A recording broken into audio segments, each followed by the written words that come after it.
So if you've been reading FITSNews or any other news outlet that's been covering the Murdaugh murders true crime saga over the last few months, you've probably heard the term statewide grand jury.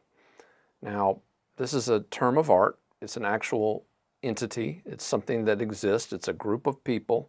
It's run under the auspices of a particular office in state government.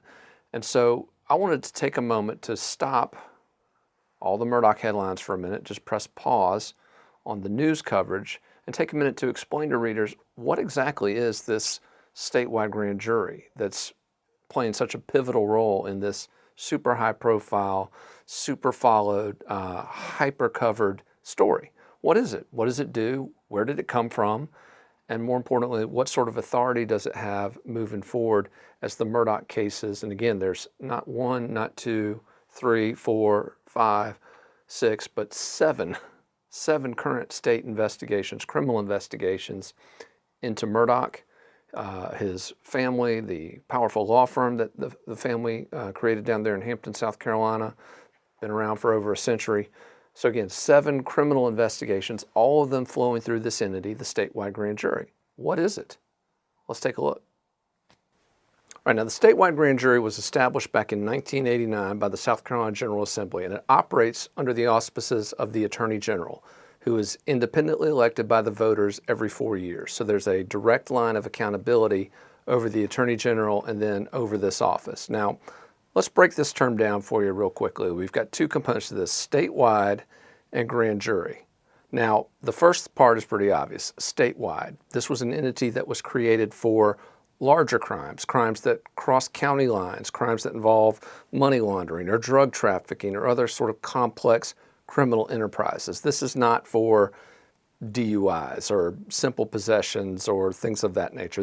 These are larger crimes, bigger scale crimes.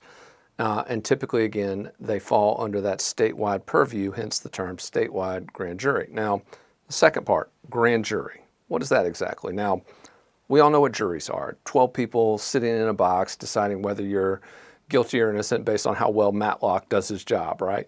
So we all know what a jury is, but what's a grand jury and what is its job? Because it's a little bit different. In fact, actually, it's a lot different. A jury in a criminal case has to decide whether someone is guilty beyond a reasonable doubt. That's a very high threshold of proof, okay? So in a jury situation, deciding on guilt or innocence, you've got to decide whether or not someone is guilty beyond a reasonable doubt. Now, for a grand jury, it's a much lower threshold.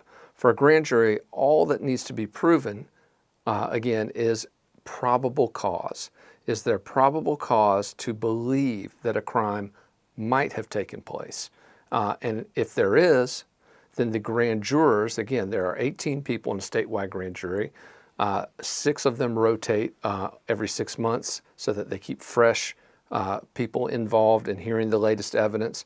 But the grand jurors simply have to decide, is there sufficient evidence to believe that there is probable cause that a crime has been committed? And if there is probable cause, if they establish that, then they will true bill an indictment. And again, we hear these terms all the time, like Alex Murdaugh indicted. And he's been indicted multiple times. I believe at last count there's 74 different charges he's facing based on allegations that he defrauded former clients out of more than $8 million. And again, those are just the financial crimes, just one of the 7 different criminal investigations the grand jury is currently looking into. But again, when we hear these terms indicted, Alex Murdaugh indicted, basically what that means is that a group of 12 citizens who have heard evidence believe there is probable cause that Murdaugh has committed a crime. They're not saying he's guilty. They're not saying he did it. They're not saying that the evidence proves he did it beyond a reasonable doubt, because again, that's the criminal side of it. That's the jury. But the grand jury merely decides, is there enough evidence to believe he may have done it? And if they think there's enough evidence that he may have done it, then he gets indicted. Now, the grand jury has another function too, and this is worth considering as we continue to follow the multiple investigations into the Murdaugh family, law firm, and Alex Murdaugh himself and his various associates, alleged criminal associates. The grand jury does a good bit of investigating, working in cooperation and coordination with the South Carolina State Law Enforcement Division, SLED. Now, SLED is the lead investigative agency on the various Murdaugh cases, and SLED works very closely with the Office of the Attorney General regarding the inquiries into the various alleged criminal acts. But the Attorney General's office has an important role to play in that process. For example, the prosecutors can tell the investigators, hey, as we have investigated this with you, we've seen this or we've found this. Why don't you look into this area or that area? And in many cases, the Attorney General's office will help direct the investigation into these various financial crimes. So as this case moves forward, we're going to be watching the grand jury very closely to see what is it looking into, who is it interviewing, and what indictments is it going to release in connection with Alec Murdaugh and his various co-defendants. But while we do that, I wanted to keep everybody aware of what the grand jury is and what its role is in this process. Because again, it's not a term that everyone's familiar with.